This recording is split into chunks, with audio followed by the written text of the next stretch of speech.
have electronegativity equals 1.6. While oxygen have electronegativity equals 3.4.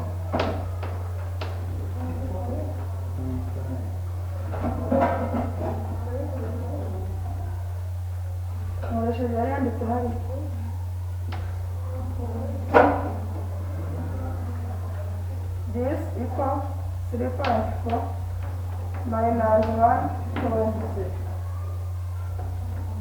equals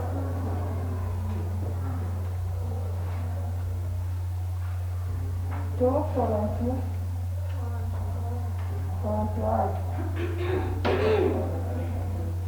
This example is ionic bond. Ionic bond. Why? Because this sum is greater than 2. This is sum. Yes. Is This it the sum of sum? Is electronegativity. it the sum or different? This different electronegativity is greater than 2.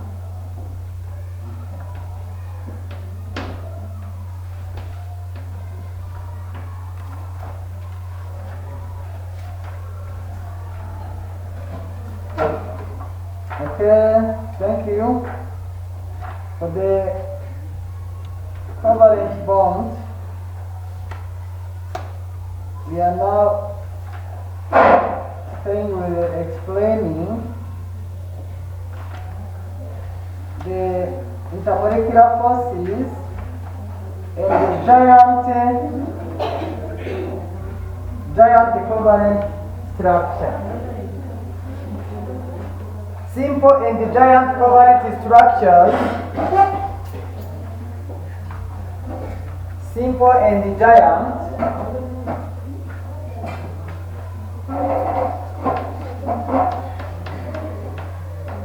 Simple and giant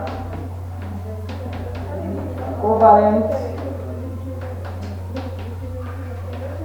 structure.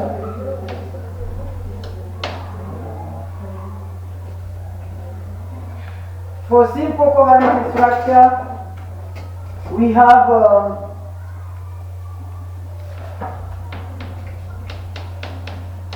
simple covalent structures. As we looked at the definition of covalent bond. Is a bond between negative and positive, and there is a electrostatic attraction of negative sign with the positive sign for electrons or protons in the given compound for non-metal and non-metals for negative and negative, not positive and negative. So this what has been obtained as electrostatic, it is said also between non-metal and non-metals, simple covalent bond. Like CO2 is also a simple covalent compound or covalent bond. It lies between covalent bond. And then also we have also chloride. It's simple. To mean simple is that it is made by one structure or one compound. So it is the only one compound. So these are covalent compounds made by one or two. They are somehow simple. They're made by one compound. If we have one compound it means that it is so simple. And also methane gas also is a simple. And what about silicon oxide? Silicon oxide. Is it simple? Silicon oxide. Is it simple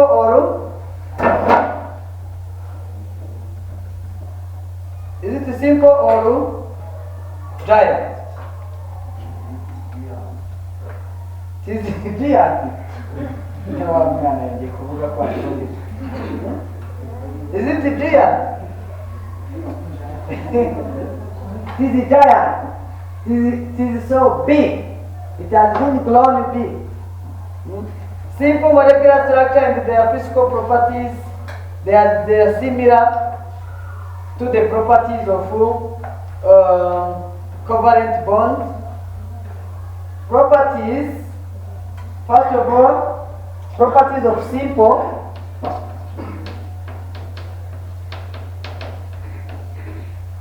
Of simple covalent bonds.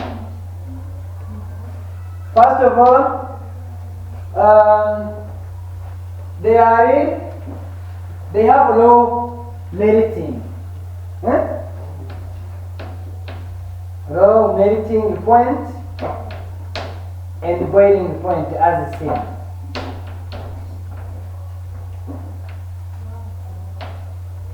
As you have seen. You look at the properties of covalent compounds, and you have the reason why. The simple molecular structure tends to have a lower boiling point, and since the force of molecule, intermolecular forces are weak, so actually because the intermolecular forces, intermolecular forces also, they are weak.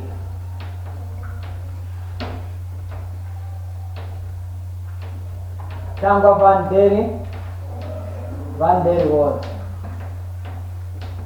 are weak. Iyo ari ntoya hakenerwa requires less energy to break them. Hakenerwa imbaraga nkeya kugira ngo zigire gute zishwanyuke. To break them, kugira ngo zibe zatwanyuka, it is needed less energy. So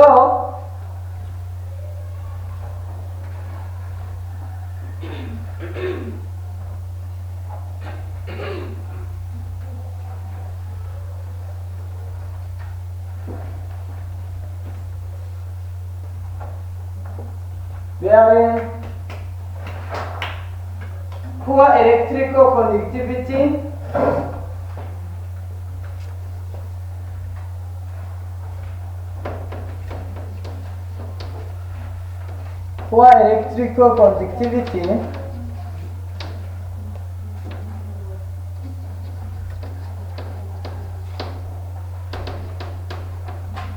due to lack of charged particles. Lack of charged particles.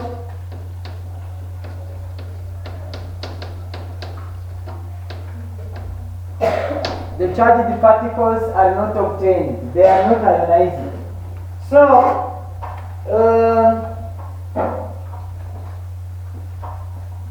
to say weak melting point and the boiling point, raw boiling point and the melting point, that means, for example, CH4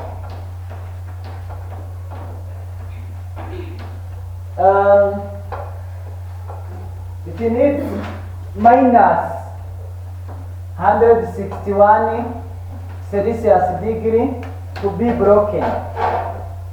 Boiling point of it. BP of CH4 is minus 164. C2H6 minus 88. C3H8 minus 42 Celsius degree. Urumva ni impamvu ituma zigira lower melting point ikaba ari nkeya cyane, ari nkeya, nuko gusa mu z'ubwazo nta mbaraga ziri hagati zikomeye ziri hagati ya atome n'iyindi. Hanyuma tukaba twavuga ko so they are soft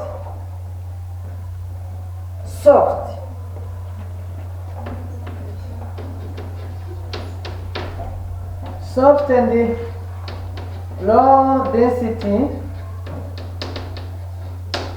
Kuba tuvuga ngo ziroroshye according to Briner indentation, ikintu gikandika ukanda Briner indentation.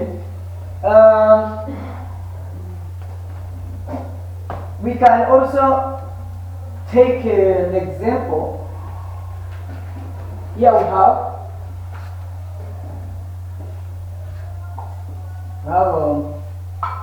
water molecule.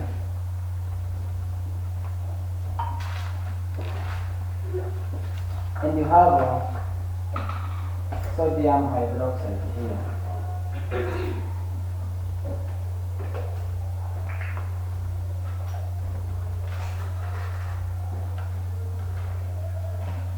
According to you observe this molecule.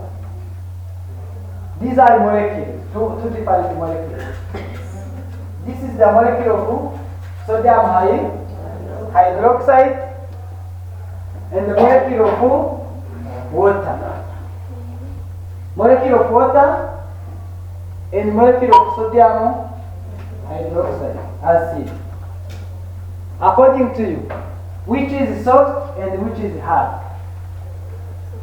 Sodium hydroxide is hard. So sodium hydroxide is ionic. Is ionic compound.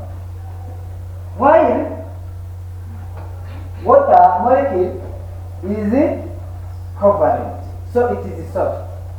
So that means we can say that due to because of weak bonding,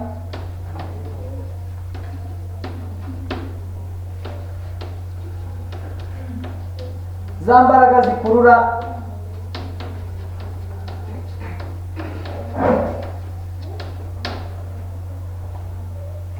zituma ziba zoroshye. They are so soft and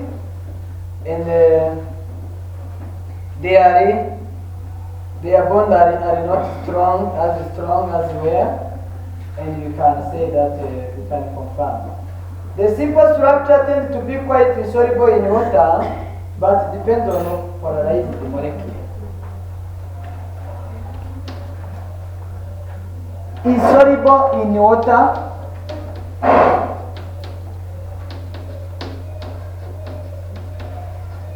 except polarized molecules. Polarized molecules ni za molecule twabonye. Those molecules as you have been found, nkuko twabonye hari izifite polarity zitwa polarized. Zifite polarity due to difference in electronegativity. Electronegativity yazo uko iteye ituma zitwa polar covalent compound. Iziri polar zo ziri solid, keretse ziri non-polar nizo ziri insoluble in water. So it does it, that is the meaning. They are insoluble in water except the polarized molecules. The giant covalent structure.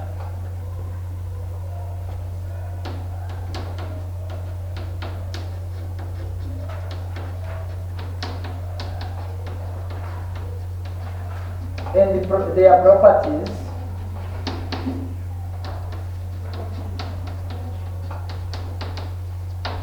Giant covalent structure and their properties. Giant covalent structure and their properties. They are giant. What can you mean if you are asked to differentiate giant and right? Giant and right. Giant and small. How can you?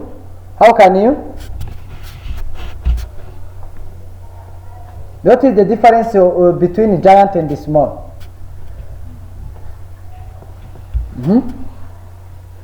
Can you try? Mordecai. Don't you know small? Don't you know small? Small substance or small particle?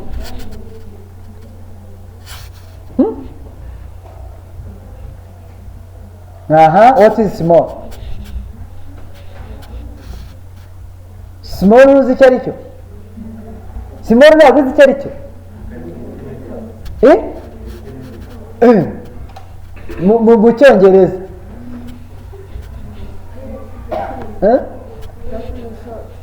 it is a short substance. Hanyuma giant ni big.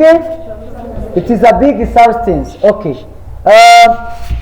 Let us consider the molecules as you can have.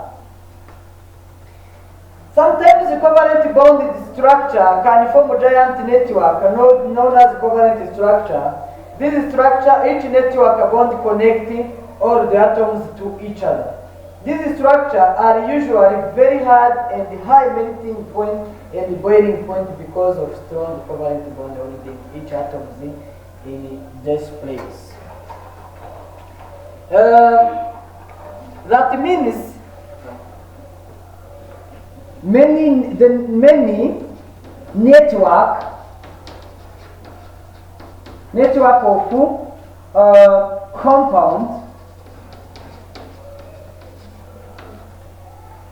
joined together to become strong. They have become stronger with high melting point and big boiling point. Many network of compounds ziteranish. Those network, for example,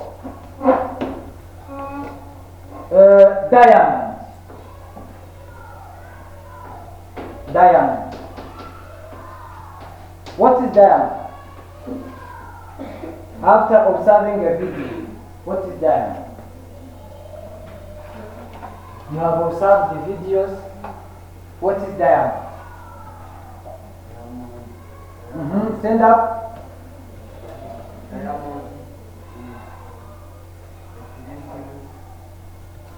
Precious. Sorry, with the francophone. Is it precious? Maybe with it.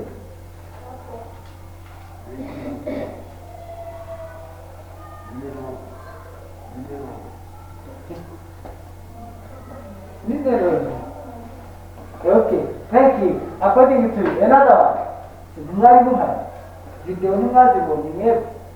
Hey. What is that?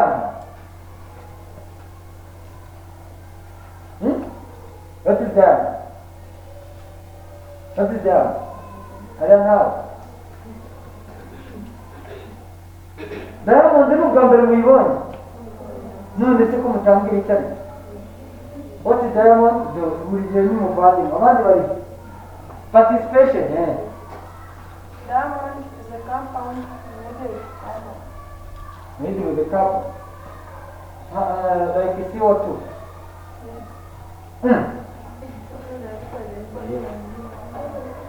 Now, kubereka video kuko n'ubundi nta kintu bibafasha. Diamond ni uriya mu mazi. Haguruka Marisara. Stand up. What is diamond?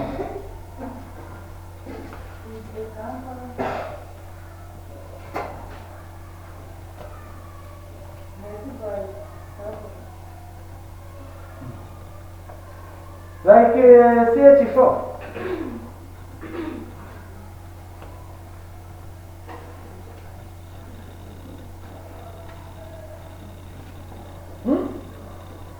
Like CH4.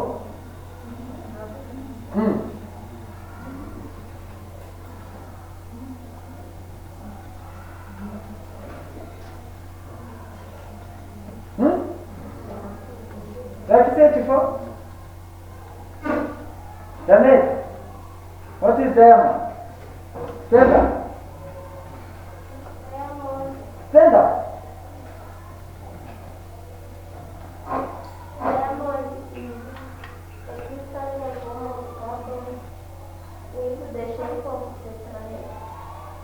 Okay, wonderful. Is it crystallized form? Crystallized the form of carbon, which is tetrahedral shape. So, a diamond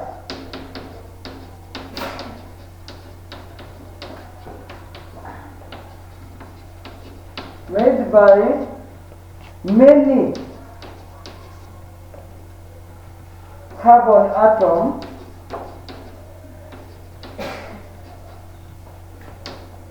crystallized. They are crystallized with the tetrahedral form.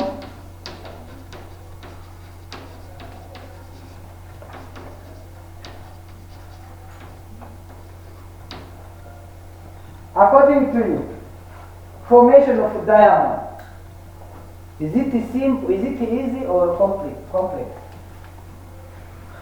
Mutekereje neza, mutekereze. Iyi diamond kuyibona, kwikora pa. Muri labo se wayikora? Muri labo wayikora? It is impossible. Kwikora payo rero. Murumva koroshye? Byafata nk'igihe kingana iki iyi reaction ya diamond kugira ngo ibeho? 10 ya nini? Tukaba twaraki?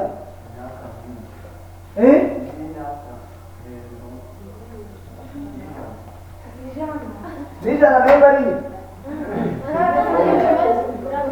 Million years. The reaction is slowest, it is too slow. Kugira ngo carbone ziriteranya zikomeze ziteranye zikore diamond, it is a slowest reaction. So bifata imyaka igeze muri miliyoni. Diamond ni umwuka se nyine?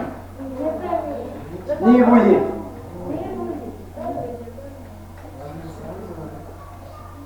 Ibahe muri Kongo mugiye muri Jekamine zirahaba diamond. Jekamine in region of Congo, DRC.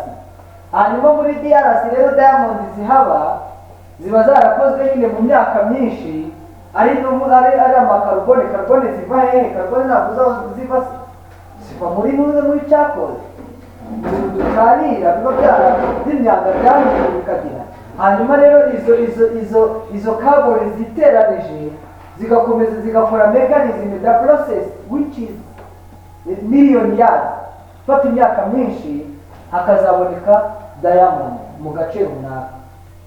Ntabwo rero mu biyaga ni ibuye rihenze cyane ku isi, iruta zahabu, iruta gold nayo mariya, iruta izindi, mbese rirahenze riri hejuru y'izindi kandi mpamvu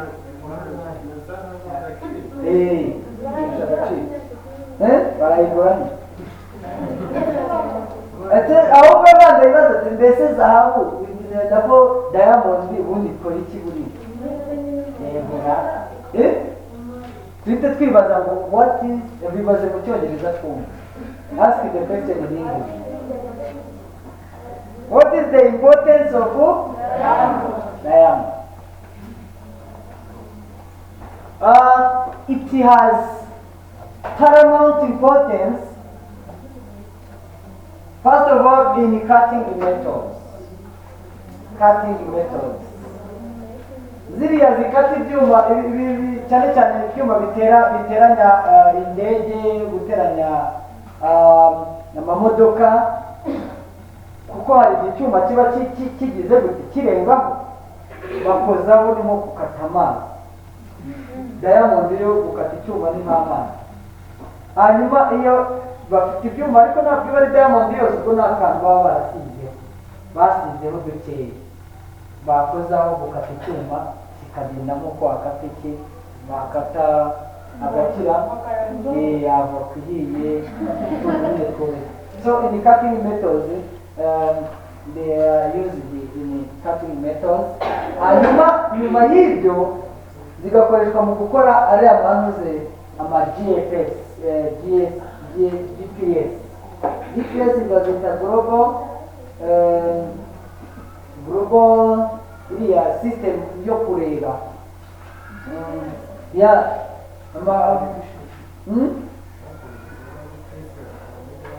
in diamond, they are made with those diamond ni dukeya ntabwo bakoresha trace dukeya gato cyane. Kuba wabona agace kangana gutya cyangwa kangana gutya, that means ushobora gusanga kagura amamiliyoni n'amamiliyoni y'amadolari.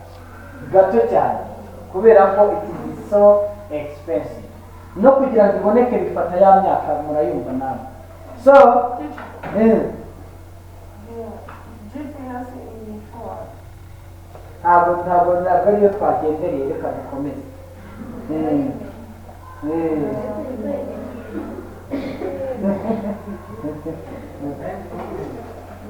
Uzakore research nawe byanjye cyangwa muze dusharinga ndabizi ko muzi GPS kari ugomba kuyimenya, ariko kandi kuyimenya ntabwo ari itegeko, ni geography is one.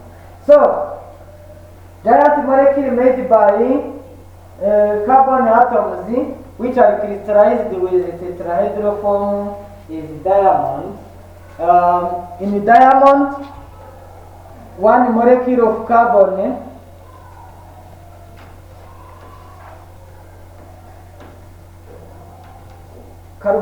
ifite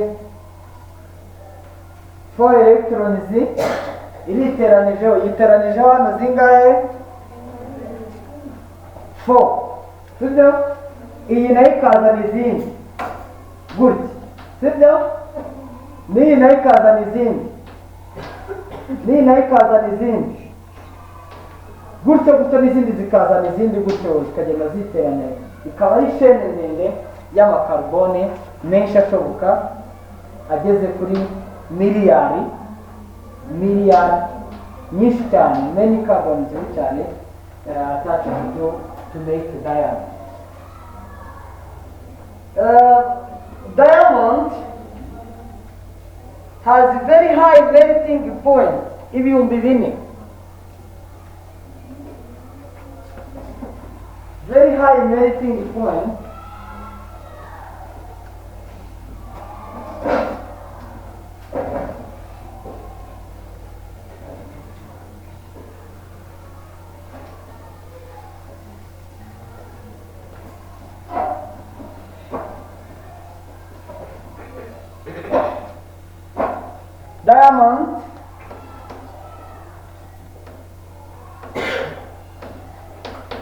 Diamond has very high melting point, 4,000 Celsius degree, kugira ngo ibe yatangira gushonga. Hanyuma and they are born carbon covalent bonds are very strong and have to be broken throughout the structure before melting occurs. The compound is very hard due to necessity to break very strong covalent operating 3 dimensions. Diamond is very hard because of 3 dimensions.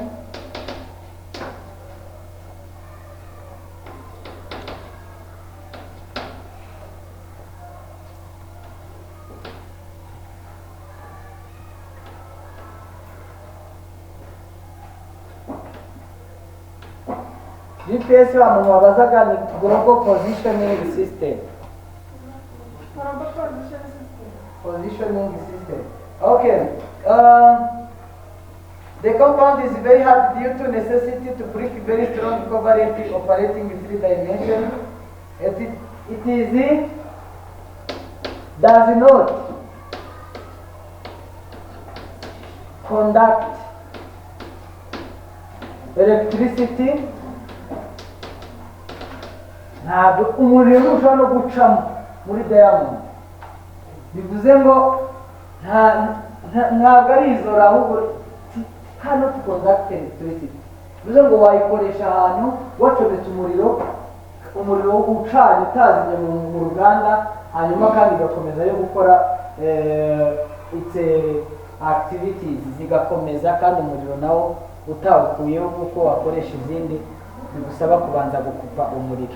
So, does not conduct electricity. Wait, because there is no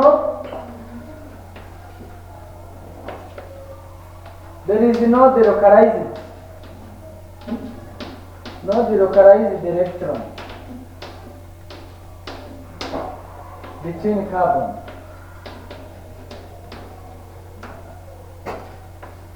carbon atoms. Muri carbon zayo nta electrons, there are no electrons which are delocalized. There are no delocalized electrons. No free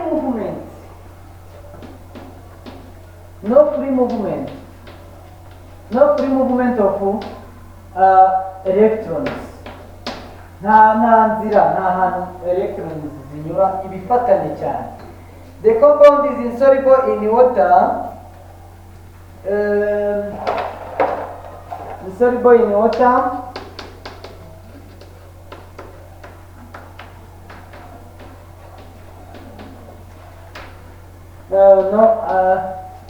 It cannot be ionized because cannot be ionized. Ntabwo ishobora kugira ions, ntibibaho.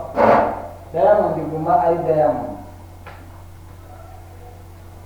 Graphite ku ya kabiri nayo ni giant yitwa graphite. Graphite is made with nabonye pencils. This is also an example to have graphite. Graphite is another form of carbon, also a form of carbon.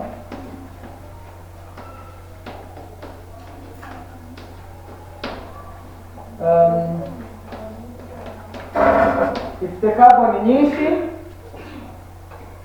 these layers can slide over. Each graphite must be softer than diamond. Carbon layer is joined only 3 carbon hexagonal, made by only 3 carbon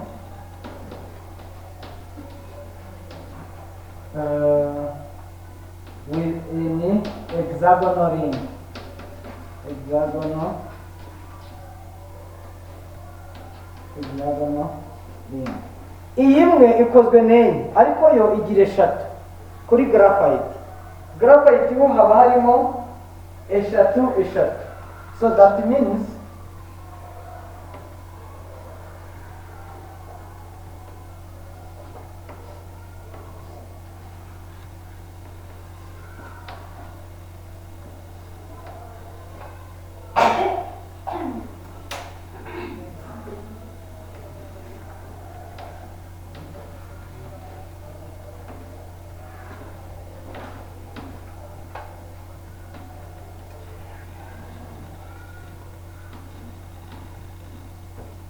zigenda zifatana, muzakoreba structure mu gitabo uko carbone zigenda zifatana, ariko ni eshatu zikora eshatu zikiteranya.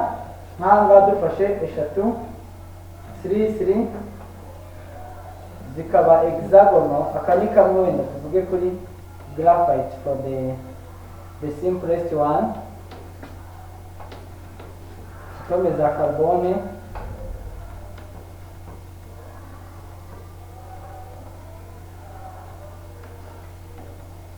aho zigenda ziteranya,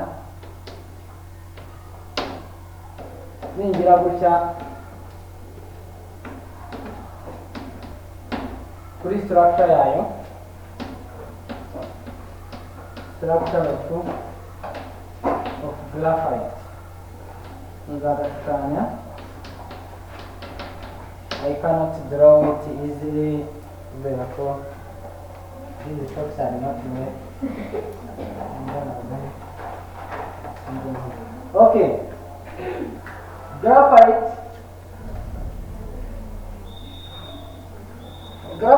is softer than, is much softer. Graphite is much softer than diamond. Nino iroroshye cyane ugereranije na diamond. It is much softer than diamond.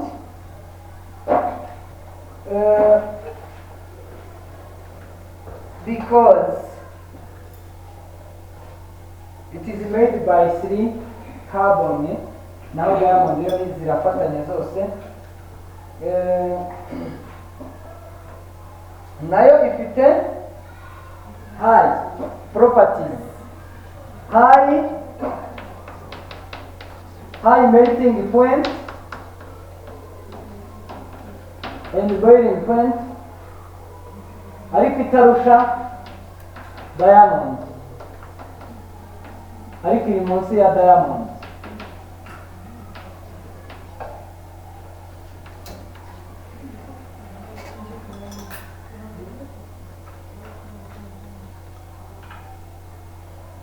Graphite rather like paper card and is strong, but when you use a pencil, sheet and rub it and stick the paper. Graphite has lower density than diamond.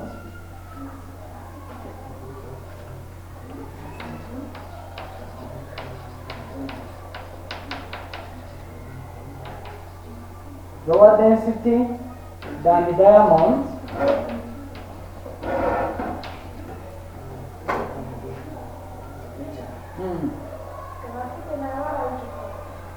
Graphite nazo ntabwo twakora zibona mu buryo busanzwe,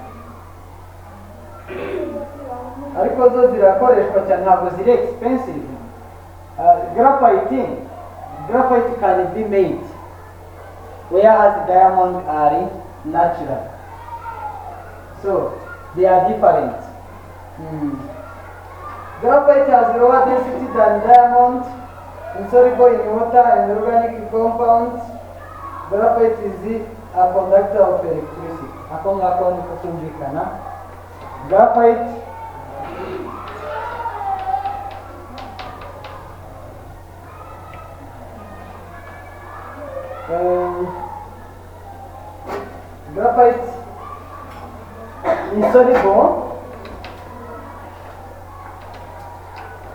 is insoluble in water.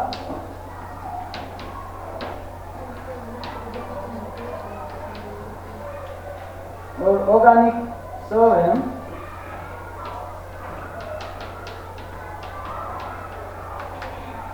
and the graphite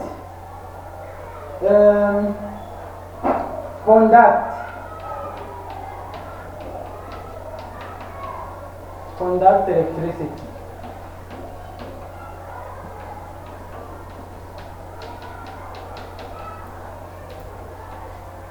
Due to the localized atom. Localize the atom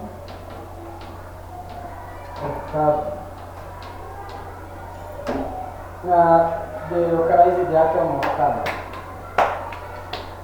Similarly, the giant with diamond and the graphite, the typical example of giant molecules and or giant atoms.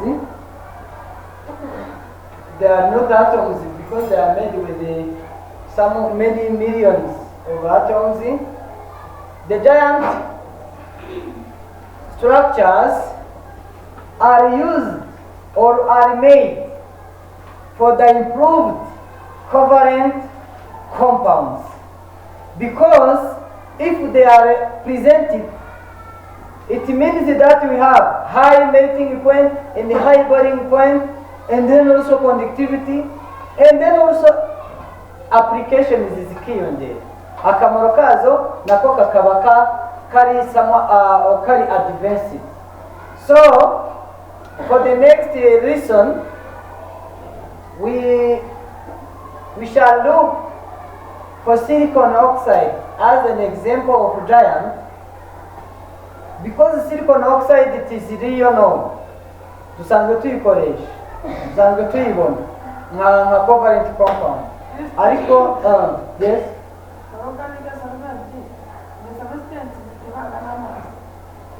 Okay. We have two different solvents in the universe.